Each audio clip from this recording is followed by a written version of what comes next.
Hello, my friends, and welcome back. Thank you very much for being with me again today. Do you remember about, I don't know, 7, 8 months ago when it was that problem with the Russian pipeline?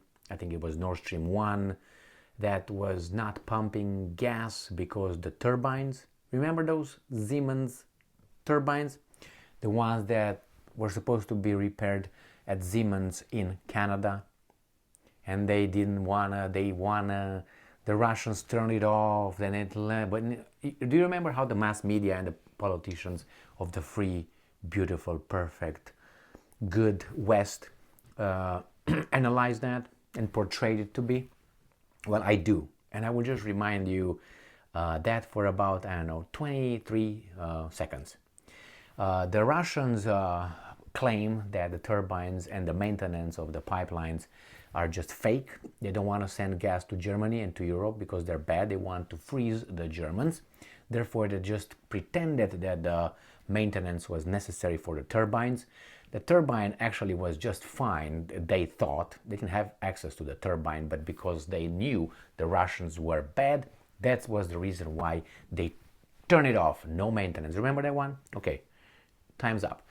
Now let's move to this article right here, and we have this article from obviously Russia Today that's going to tell us something very tragic and very similar to the story, actually not story, but to the historical event I was telling you about in 23 seconds. Let's go. It's only rock and roll, but I like it. All right, Russia Today, 5 March 2023. UK's supply of piped gas to EU is halted. Oh my God, these people are bad. I'm talking about UK. What happened? Shutdown was prompted by an equipment failure. They're lying. They're lying, according to the pipeline operator. Now, that sounds very impossible. Now, how should we analyze it? If we analyze it the way we analyze the Russians, that means the British, the UK, is bad. But we know that UK is good. So we start from that premise. That means we're going to say, I'm sure it's just an accident, and I'm sure it's just something that broke down, and they will fix it in no time. Probably by now it's already fixed, and it's good. We are with the British people, and please fix that pipeline, right? So the only the difference here is that these guys are bad and the other guys are good for whatever reason. Oh, because they invaded unprovoked the Ukrainians. Oh my God. What happened in Iraq again? Yeah, that Iraq. What happened? Oh, they invaded over there. Oh, yeah, okay. But they're the good ones. I got it. What happened in Libya? Oh, yeah. Oh, so they're still good? All right, okay. Who bombed Hamburg and Dresden in the Second World War? The population, the civilians. Oh, RAF and the US. Oh, how many people died over there? Oh, they say about 100,000. But they're the good ones. All right, we got that established. Let's move on with the article. You see, I don't like this bullshit. I don't like, and every time I see these guys analyzing a certain kind of event as, well, I'm pretty sure it's just an accident. But here, oh, no, it's not an accident. These guys purposely did it. Both actions are possible, 100%. Both options, both scenarios in both instances. Accident or willingly, but how probable that is? You can say, why should the Brits do this? Well, there's many reasons. You would ask, why would the British government, that is, like Europeans to fight? And I took them out from Europe for a little bit. Because that's one of, if you remember, if you don't, I will remind you, that's one of the UK's doctrines. You don't allow a strong nation to rule Europe, the continental Europe. You can't let that. And if you look in history, and I urge you, I recommend you look in history and see whenever a little empire or a little strong man got a little bit willing to do certain things, it was almost always Great Britain creating an alliance in Europe. The best example was Napoleon Bonaparte, which obviously was an idiot, a crazy guy who came from this, and then he crowned himself as emperor, which exactly the monarchies of Europe, which they didn't like it a bit. So anyway, look into that. I'm not saying it always worked that way, but I know that's one of the British strategies and a doctrine. And to also add more, if you remember that guy, General de Gaulle of France, yeah, that guy, yeah. He said usually two things to the Europeans. He said, remember two things. One, United States does not live in Europe. And the second one, Great Britain or UK is an island. That means they are outsiders. And they just stick in, and when things get, they just go back on their little turf. And that's it. So this was his point. That means we are here, we have to live with one another. Those guys can always take their toys and go home. We can't.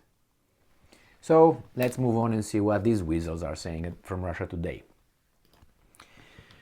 Gas exports from Britain to Europe have been suspended over an equipment failure, quote unquote, at the key pipeline, the Interconnector, according to its operator. The pipeline is operated by Interconnector Ltd, Limited I'm guessing, which is largely owned by a Belgium-based natural gas transmission company, Fluxys.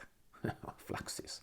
It is not in a notice posted online by the operator late on Saturday. The company said the pipeline will remain inactive until March 8th. Jesus Christ, man! What are you guys gonna do? Oh, due to, and I'm quoting, transmission system unavailability caused by an unspecified equipment failure. How is that? No, they're lying, man. They're lying. Send Trudeau over there. He's gonna fix it. The bi-directional pipeline connects the UK to mainland Europe through Belgium. The disruption comes amid a cold snap already sweeping the UK with heavy snow and low temperatures.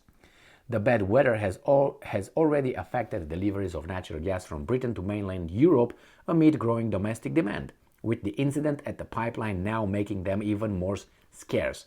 So you know where Russia today is going to, right? Or going at, hinting at. They need their own gas, so they're not going to send it to Europe. So friends, when I need it, screw you. The weather event, or, and I'm quoting, sudden stratospheric warming. So sudden stratospheric warming, I'm breaking my tongue here, might cause extreme cold in the northern hemisphere, bringing temperatures well below seasonal norms and risking a prolongation of winter until the very end of March. UK authorities have already issued snow and ice warnings effective Monday. The extreme weather threat comes after a mostly mild winter across Europe, which helped both the UK and the EU to largely avoid energy supply problems stemming from the ongoing conflict between Russia and Ukraine and the Western sanctions against Moscow, which have disrupted the steady supply of Russian gas to the continent.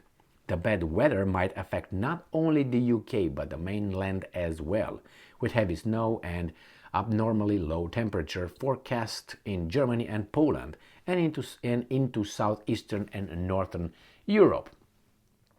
So, what do y'all think? I don't know what happened. I don't know what happened either side, the Russian side or the British side.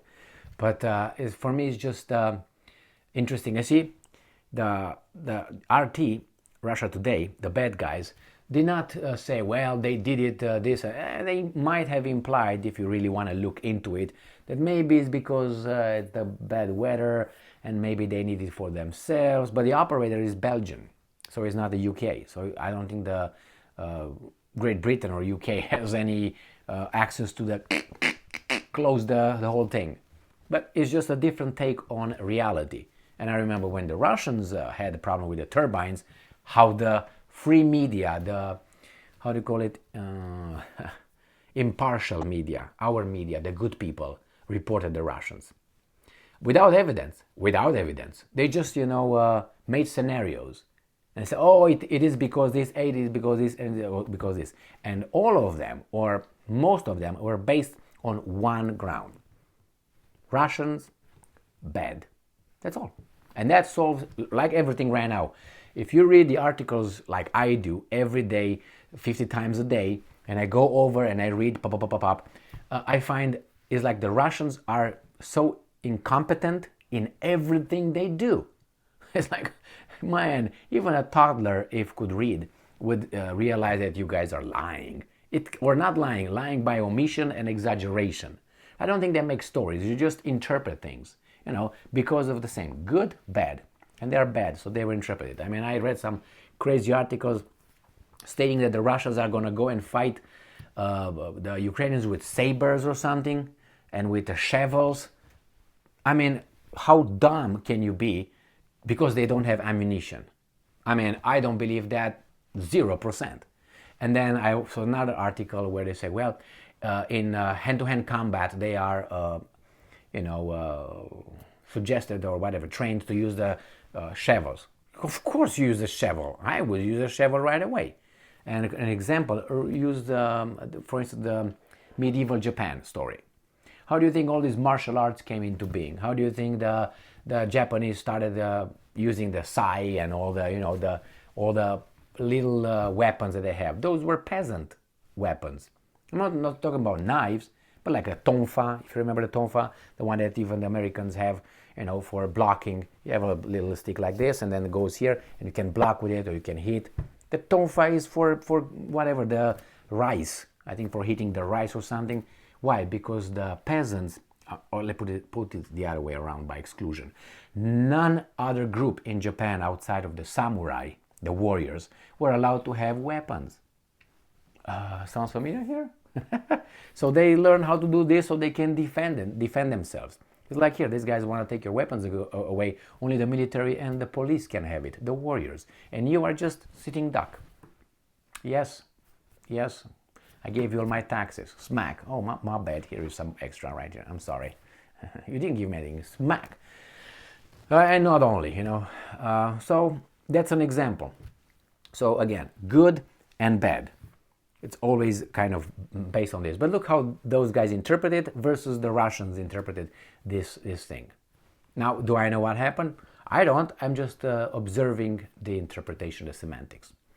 I hope they get gas as soon as possible. That kind of gas, like a kid, pop, pop, pop, pop, pop, over your shoulder, pop, pop, and that's it.